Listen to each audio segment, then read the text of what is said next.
Bismillahirrahmanirrahim. Assalamualaikum warahmatullahi wabarakatuh. Selamat pagi, selamat siang kepada seluruh siswa siswi kelas 10 TM1 sampai 10 AK2. Untuk hari ini kita akan membahas tentang kerajaan Hindu-Buddha di Indonesia. Yang pertama, ini bisa kita lihat peta jalur perdagangan laut Asia Tenggara. Kalau kita lihat, mayoritas di sini merupakan jalur perairan, yang dimana pada saat itu agama Hindu dan Buddha menyebarkan pengaruhnya melalui jalur perairan ataupun maritim.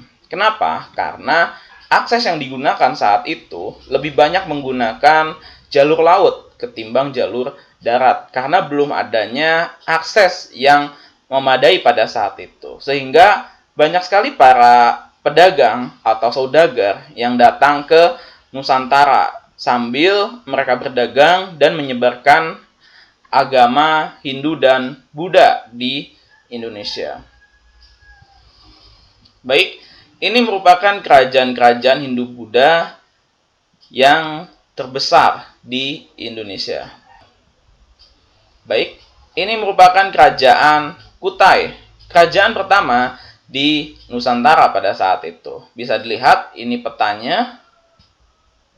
Kerajaan Kutai merupakan kerajaan Hindu-Buddha pertama di Indonesia setelah berkembangnya pengaruh dari India. Hal ini dituliskan berdasarkan prasasti Yupa yang ditemukan di daerah Kutai sejak tahun 400 Masehi di Kalimantan Timur, yang menyatakan bahwa kerajaan Kutai merupakan kerajaan pertama di Indonesia.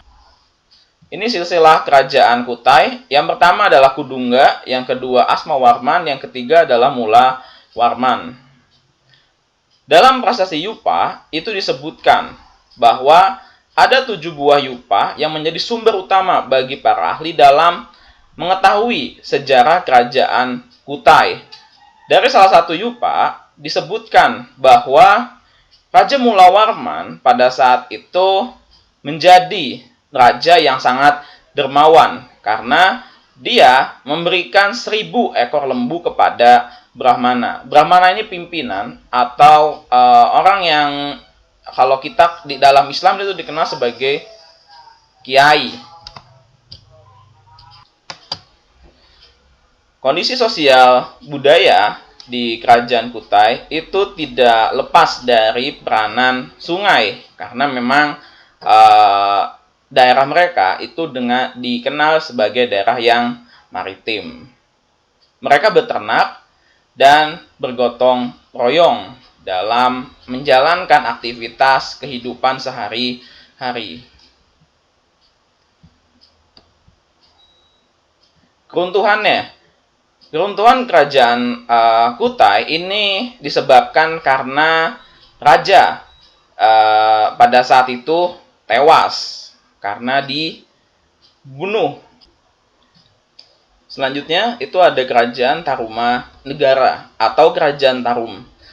Nah, kerajaan Tarumanegara itu berkuasa di Pulau Jawa pada abad ke-4 hingga abad ke-7 Masehi. Nah, dalam catatan sejarah, kerajaan ini merupakan kerajaan tertua yang berada di Jawa dan meninggalkan banyak sekali catatan sejarah.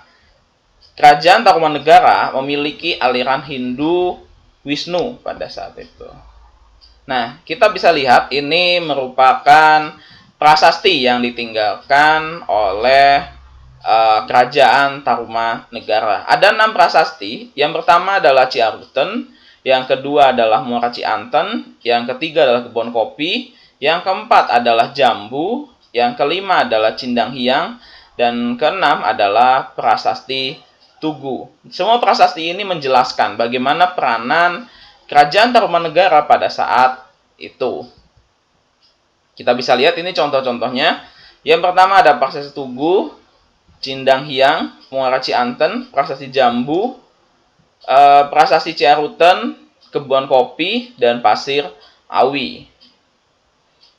Agama. Dalam catatan berita Fahien pada saat itu, ketika dia sedang mengelilingi Nusantara pada saat itu, dia mencatat bahwa ada salah satu Raja Punawarman, itu memberikan 1.000 ekor lembu kepada Brahmana, sama seperti yang dilakukan oleh raja di kerajaan Kutai. Untuk apa mereka menyumbangkan 1.000 ekor lembu? Sebagai bentuk pengabdian mereka, sebagai bentuk terima kasih mereka kepada Brahmana. Kondisi sosial pada kerajaan Tarumanegara itu tidak terlepas dari bercocok tanam. Kalau kita lihat Tanah Sunda itu beda dengan daerah sebelumnya, atau seperti Kalimantan, dia berbeda. Di daerah Sunda itu dikenal dengan bercocok tanam dan menggunakan sungai sebagai irigasi. Keruntuhannya untuk kerajaan Tarumanegara tidak diketahui secara persis, sebab keruntuhan kerajaan Tarumanegara. Namun bila kita mau menilik isi prasasti Kota Kapur Sriwijaya yang menyebutkan bahwa Sriwijaya terpaksa berperang dengan Bumi Jawa atau Tarumanegara karena tidak taat kepada Sriwijaya.